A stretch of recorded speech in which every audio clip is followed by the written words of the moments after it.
How you doing? Karen Edwards here, storyteller from Carnlough in the Glens of Antrim. This is my story about how I think the Madman's Window got its name. It's a rock that sits about half a mile outside of Glenarm along the coast. It stands tall looking over the sea, and in the rock there's a hole, which has always been called the Madman's Window. James, a young man who lived in Glenarm, was working relentlessly in his forge. He was always busy. The demands of the Lord of Antrim meant that there were always tasks needing completion. But James preferred it that way, rather than dawdling through the day the way some of the villagers did. Today, he was watched by two pairs of dancing eyes. His niece and nephew, Robert and Sally, were looking on with glee at the way James was having to work so hard. Robert actually hoped that someday he would follow in James's footsteps, but at the moment he was too young to go anywhere near the burning hot metal, and he had to content himself with watching. That's when he wasn't chasing Sally around the castle grounds with her yelling with glee. As James worked and bent the twisted metal in the heat, his brow was furrowed. He was very worried because his fiancée, Kate McGavock, the daughter of John the boat builder, was going out on a smuggling adventure that night. Because James was her fiancé, he was one of the few to know about it. They kept it very secret because there was a team called the Preventative Water Guard whose sole mission it was to catch the smugglers. Kate, her sister Annie, and their young brother Johnny lived at a house called Parlour's Port beyond Carnlough, around about Garran Point. They helped out on other farms and tried to earn a crust that way because both of their parents were dead now, but it wasn't nearly enough, and it was only through smuggling and through taking the fine wines, silk and tobacco to the market in Ballymena that they were able to supplement their meagre income. James worked on in the forge until the hands of the clock reached 6 o'clock, and then he let the fire go out and packed away his tools. He walked home to the little tide cottage where he lived with his mother, and there, after he had washed up and sat down gratefully on the wooden chair, she placed in front of him a hearty dinner of bacon, spuds and cabbage, dripping with butter from the churn. Oh, James enjoyed that. They say there's going to be a dance in the hall in the castle estate tonight. Will you be taking Kate? No, I don't think so. I think she has plans for maybe something to do with her sister. James didn't even want to slip a word of information to his aged mother, because the more people that knew about it, the more dangerous the venture was. Smuggling was always risky, but you just could not be too careful.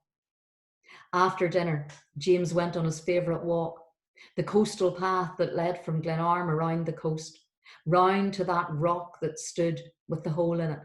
And there he would look out and scan the grey undulating mass of sea which separated where he lived from the coast of Scotland. That night, James tossed and turned feverishly in his bed.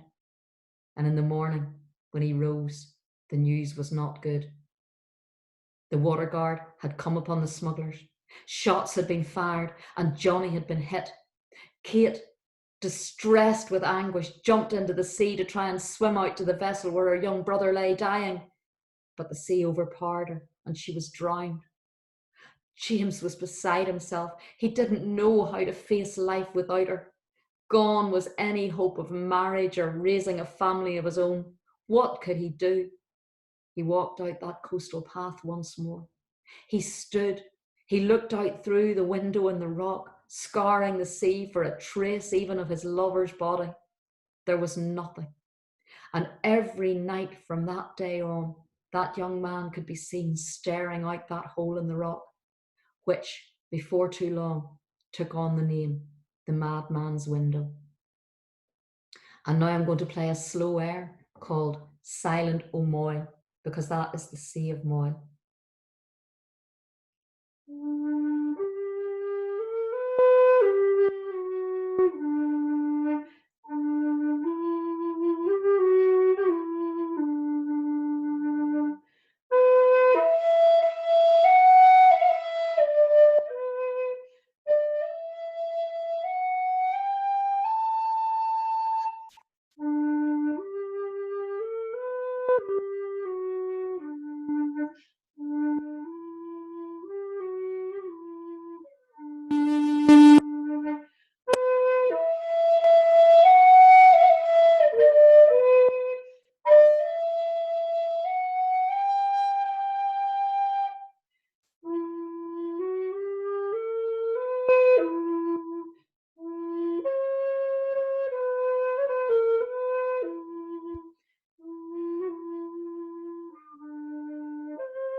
Thank you very much. I hope you've enjoyed my story and my music.